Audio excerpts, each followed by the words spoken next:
자, 기업 개발의 미래, 아니 거의 현재가 된 이야기를 좀 해볼까요? AI가 그냥 코드만 짜주는 게 아니라 이제는 스스로 생각하고 실행까지 하는 시대가 왔습니다. 근데요, 이 엄청난 힘을 과연 어떻게 통제할 수 있을까요? 오늘 그 해답을 한번 찾아보겠습니다. 바로 이 질문, 이게 오늘 우리가 풀어야 할 가장 핵심적인 문제입니다. 진짜 강력한 AI 에이전트를 실제 기업 환경, 특히 단 한 번의 실수도 용납이 안 되는 그런 시스템에 도입한다고 생각해보세요. 바로 이 딜레마에 부딪히게 되는 거죠. 우선 클로드 코드 같은 AI 에이전트 개념부터 한번 짚어보죠. 이걸 뭐에 비유할 수 있냐면 엄청나게 힘이 세지만 아직 그걸 지휘할 두뇌가 없는 강력한 손에 비유할 수 있을 것 같아요. 힘은 정말 대단한데 자칫하면 위험할 수 있는 그런 도구인 셈이죠. 능력을 보면 진짜 입이 떡 벌어집니다. 알아서 버그를 찾아서 고치고 테스트 코드를 짜고 심지어 코드 리뷰해달라고 풀 리퀘스트까지 준비해요. 개발 과정에 거의 모든 걸 자동화할 수 있는 어마어마한 잠재력을 가진 거죠. 네, 맞습니다. 이게 바로 우리가 말하는 강력한 손이에요. 지시만 내리면 뭐든지 만들어낼 수 있는 정말 순수한 실행력 그 자체를 상징합니다. 자, 근데 여기서부터 이야기가 좀 심각해집니다. 이 엄청난 힘을 가진 손을 이끌어줄 신경계가 없다면 과연 어떻게 될까요? 통제되지 않는 힘은 그 자체로 거대한 위험 덩어리가 될 수 있거든요. 바로 이 지점에서 에피온의 핵심 철학이 등장합니다. 진짜 문제는 AI를 더 강하게 만드는 게 아니라는 거예요. 진짜 과제는 AI를 더 안전하게 그리고 더 책임감 있게 만드는 것이라는 생각이죠. 와, 이 문장 하나가 모든 걸 말해주네요. 특히 금융이나 의료처럼 규제가 정말 중요한 산업을 생각해보세요.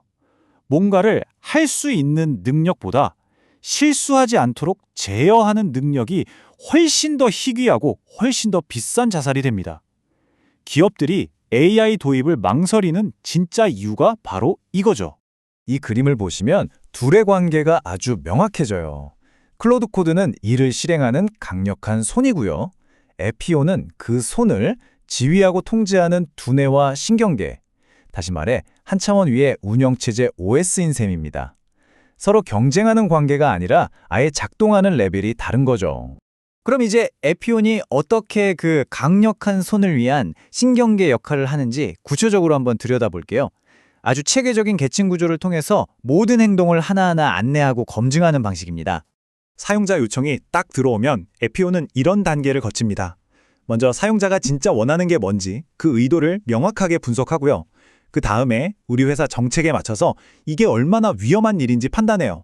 그리고 여러 단계에 걸쳐서 검증을 거친 뒤에 최종적으로 실행할지 말지를 결정하죠. 물론 이 모든 과정은 전부 기록되고 혹시라도 문제가 생기면 클릭 한 번으로 이전 상태로 싹 되돌릴 수 있습니다. 이 첫 단계, 의도 분석기가 정말 중요합니다. AI가 애매한 지시를 받고 엉뚱한 상상을 하는 걸 원천적으로 막아주거든요. 예를 들어 그냥 버그 고쳐줘 라고 하면 AI가 뭘 할지 모르잖아요. 이걸 어떤 버그를 어떤 상태가 되면 성공으로 볼 것인가처럼 명확한 목표로 바꿔주는 겁니다. 모든 사고는 바로 이 모호함에서 시작되니까요. 그 다음엔 행동의 문지기, 정책 엔진이 나섭니다. 모든 작업을 위험도에 따라 L0부터 L3까지 자동으로 등급을 매겨요. 그리고 회사의 보안 정책이나 규정을 어기는 행동은 아예 시작도 못하게 막아버립니다. 예를 들어 운영 서버에 배포하는 것처럼 아주 위험한 L3 등급 작업은 이건 무조건 사람 승인 받고 와 하고 강제하는 식이죠. 자, 그럼 이제 잠시 관점을 바꿔볼까요? 우리가 만약에 보안팀이나 규정준수팀 담당자라고 한번 생각해 보자고요. 그 사람들 입장에서 이게 왜 그렇게 중요할까요? 답은 바로 여기 있습니다. 모든 의사결정 과정을 빠짐없이 기록하는 완벽한 감사 로그, 정책 위반은 알아서 막아주는 방화벽, 그리고 클릭 한 번이면 모든 걸 되돌리는 롤백 기능까지. 특히 금융이나 의료 분야에서는 이런 기능 없이는 AI 에이전트 도입은 꿈도 꿀 수 없어요. 왜냐하면 누가 무엇을 왜 했는지 명확하게 추적하고 책임질 수 있게 해주기 때문이죠. 그럼 좀 더 와닿게 실제 사례를 한번 들어볼게요. 아주 흔한 작업이죠. 로그인 기능 추가하기. 통제되지 않은 AI랑 이피온의 관리를 받는 AI가 이걸 어떻게 다르게 처리하는지 한번 비교해 보겠습니다. 이 슬라이드를 보면 차이가 그냥 한눈에 보입니다. 클로드 코드 혼자서는 그냥 빠르게 일을 끝내버려요. 근데 그 과정이 뭔지는 우리는 알 수가 없죠. 일종의 블랙박스인 셈이에요. 반면에 이피큐언의 통제 하에서는 목표를 명확히 하는 것부터 시작해서 보안 스캔, 요구사항 검증까지 몇 격의 안전장치를 거칩니다. 속도보다 중요한 건 검증된 안전성이니까요. 그럼 결과는 어떨까요?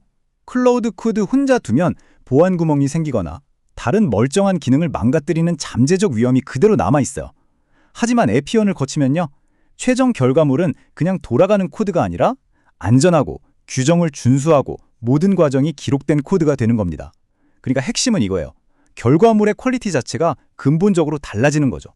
자, 지금까지 우리가 살펴본 내용들을 쭉 종합해보면 왜 사람들이 에피온을 그냥 도구라고 부르지 않고 운영체제, OS라고 부르는지 감이 오실 겁니다.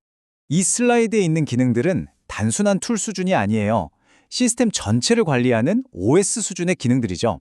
감사에 대비해서 모든 걸 기록하는 증거 보관소, AI 비용이 갑자기 폭증하는 걸 막는 비용 관리자, 그리고 제가 개인적으로 가장 중요하다고 생각하는 무행동 안전 모드까지. 이건 AI가 확신이 없을 때 섣불리 행동하는 대신 그냥 멈추도록 하는 어떻게 보면 최후의 안전장치거든요. 이런 시스템 수준의 보호 기능들이 바로 OS의 특징인 거죠. 결국 기업 환경에서 중요한 건 결과 그 자체가 아니에요. 그 결과에 이르는 과정, 그리고 그 과정이 검증 가능하다는 사실이 어쩌면 훨씬 더 중요할 수 있습니다. 어떻게, 왜, 그리고 무엇보다 안전하게 그 일이 처리되었는지를 증명할 수 있을 때 비로소 진짜 가치가 생기는 거니까요.